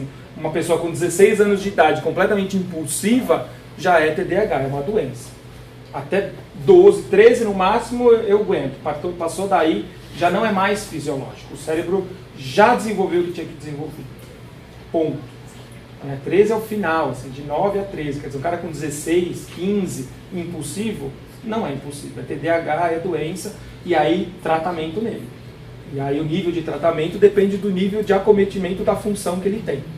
Né? Geralmente a medicação é o último recurso, porque ela tem muitos efeitos colaterais. Então o ideal é estratégias de intervenção, psicoterapia, ou estratégias psicopedagógicas que deem conta de dar suporte. Não dando, aí passa para a medicação por conta desses efeitos colaterais. E aí por que a atenção é bastante importante? Eu vou pedir para a Silvia, que eu conheço mais, dizer para mim a cor dessas setinhas nessa ordem aqui. Mais rápido que você conseguir. É azul, amarelo, vermelho, verde, amarelo, azul, vermelho, verde, azul. Agora ela vai fazer isso falando a cor, inibindo a linguagem. Tá? A cor. verde, vermelho, azul, amarelo. Ai meu Deus, pronto. O que eu quero mostrar com isso? Quero mostrar primeiro que a atenção é algo muito importante, é uma função mental importante para a gente desempenhar uma série de tarefas, e que a linguagem ela é predominante frente, inclusive, a muitos sistemas sensoriais, a muitas informações importantes nossas. Ou seja, a linguagem ela é um sistema muito forte. Quando a gente aprende a usar a linguagem, ela acaba muitas vezes predominando frente a outras informações. Tá? Por isso que o desenvolvimento adequado da linguagem ele é extremamente importante. E alguns transtornos específicos da linguagem, agora eu vou voar. Tá? A calculia ou descalculia, que é a dificuldade de utilizar números para representar quantidades, tá? É um defeito de linguagem, daquele momento de representação simbólica. Tá? A criança não tem problemas de subitização, não tem problema de senso de quantidade, ela sabe o que é quantidade, ela só não consegue representar simbolicamente, tá? Que é diferente aqui da subitização, que é um senso de quantidade não linguístico, não envolve linguagem nem símbolos, é contagem no máximo. Então a criança acaba tendo dificuldade com o quê? Produção numérica, compreensão numérica, problemas com numerosidade, muitas vezes ou só escrita ou verbal. Então escrita, nesse caso aqui, não vai bem, né? 36 para ela é 0,6, mas 30 ela não entende relação de ordem, de unidade, dezena, centena, e não aprende isso. Quer dizer, para ela não é uma questão de... Não vai, está na terceira série e ainda não sabe fazer uma continha dessa, que representa assim. É uma limitação fisiológica mesmo que a criança tem. Tá? E existem vários tipos de descalculia, estou voando. A agrafia, que é uma dificuldade com a linguagem escrita, a pessoa não consegue ler ou escrever em voz alta, ela faz trocas específicas e não percebem essas trocas, é diferente da dislexia, que ela não consegue aprender o significado do que está escrito. Aqui a criança não consegue ler ou escrever adequadamente, aí principalmente ler em voz alta aquilo que escreveu. A anomia tem a ver com aquela região que depois que eu dou a significação, eu passo essa informação. Essa palavra significa isto. Esse significado acoplado vai para uma outra região do cérebro que representa nomes, representa categorias. E esta região, quando prejudicada, a pessoa fica incapaz de nomear. Ela sabe o que é, ela conhece o objeto, mas ela não nomeia. Ela fala, isso daí é tampa azul, é de escrever e... É caneta? Não sei, pode ser, mas ela sabe o que é, sabe o que é o objeto, mas não dá um nome, não tem problema com nomes. Mesmo tendo um uso frequente. Tá? Pode ser específico para nomes, lugares, objetos. A afasia é um problema de execução, tem mais a ver com a área de Broca, em que ela entende, mas quando ela fala é zero. Você fala para ela, né, pergunta para a criança, oi, tudo bem? Como foi seu fim de semana? Ela entendeu o que você perguntou, está respondendo, só que ela não tem uma fala inteligível. A linguagem falada, a produção de linguagem, e aí pode ser só falada ou escrita, ou nas duas, é problemática. Tá? Não consigo entender o que ela fala. A afasia ela pode ser específica, né? Como a afasia de Broca, que tem a ver com essa produção de linguagem. A afasia de Verne, que é o contrário. A pessoa fala bem, mas não fala nada a ver com o que você perguntou. Quantos anos você tem? Azul, amarelo e verde. Quer dizer, tem uma ordem, tem uma sequência, as palavras foram faladas de maneira adequada, ou seja, a execução da linguagem está boa, o entendimento está ruim. Você perguntou quantos anos tem, a gente falou cor. Então, o problema de decodificação é uma afasia de Verne, que ele ouve e não entende, mas ele fala bem. Tá? E existe a afasia de condução, que é um problema um pouco das duas. A apraxia é um problema de habilidade motora, aqueles centros que coordenam, fazem a inibição do que entra e do que sai, acabam prejudicando muitas vezes a execução motora e ela acaba ficando muitas vezes prejudicada. Nos casos mais graves, elas impedem até gestos simples ou movimentos complexos, em casos como se vestir, ou em casos mais leves, como por exemplo uma letra de qualidade. Você vê que a letra é toda bagunçada, toda cheia de tremidinho. E a criança, por mais que vai avançando no ensino, na alfabetização, não melhora. Põe na caligrafia, põe no Kumon, põe de castigo, você põe todos os recursos que você puder, e ela não melhora este tremido, porque é uma característica motora dela, uma inabilidade motora mesmo. Então isso é uma apraxia, é a famosa letra feia. congênita, não melhora nunca. E a micrografia também é uma característica destes centros motores, em que a pessoa, não tendo uma habilidade durante o desenvolvimento para fazer grandes movimentos, ela encontra uma estratégia que é fazer uma letra pequena, e a letra pequena sai bonitinha, a letra grande sai feia. Então ela começa a adotar este padrão de comportamento, e isso é chamado de micrografia. A prosódia, que é um problema com a prosódia da linguagem, então eu sei o que você está falando, eu só não sei de que jeito você está falando, aquela sensibilidade, né? aquela intenção, aquele ritmo, aquela coisa por trás, aquele significado emocional por trás da linguagem não existe. A cropolalia, que é o uso de palavras obscenas no lugar de exclamações, que no caso mais grave é a síndrome de Tourette, mas sem ser a síndrome de Tourette a gente tem a cropolalia, aquele cara fala, mano, então, pô, porque, meu, mano, aquele negócio, né, falar 10 palavrões, em vez de usar interjeições e exclamações. É um problema do desenvolvimento e é chamado de cropolalia quando passa dessa fase, que a criança simplesmente não consegue impedir mais, né? Ela não consegue segurar. E nos casos mais graves, tem a síndrome de Tourette, que aí não só ele não consegue segurar, quanto essas palavras elas saem de maneira espontânea e impulsiva. A dislexia, né, é um problema que tem a ver com a dificuldade de leitura e compreensão de texto. Existem vários tipos, a fonológica, que tem a ver com aparentemente o som da palavra, o significado via som.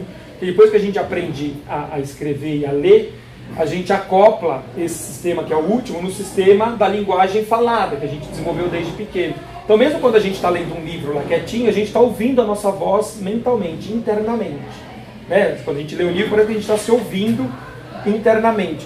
E o disléxico pode ter problema com esta voz interna. E aí ele não consegue reproduzir de maneira adequada a relação entre o que ele lê e o que ele ouve internamente. Esse é um tipo de dislexia que é a fonológica. Existe a dislexia superficial, que tem a ver com trocas de letras, e aí melhorando isso ele melhora o seu desempenho de leitura. E a dislexia do desenvolvimento, que é a mais comum, que é a incompreensão mesmo com base na palavra escrita. Ele não consegue associar esse símbolo com aquela linguagem que ele tem. Então ele fala bem, ele entende falando, mas escrevendo e lendo nada. Ele até escreve o que você fala, só que quando ele vai ler o que ele mesmo escreveu, ele não consegue. Tá? Porque de fato é um problema de compreensão com a parte gráfica escrita.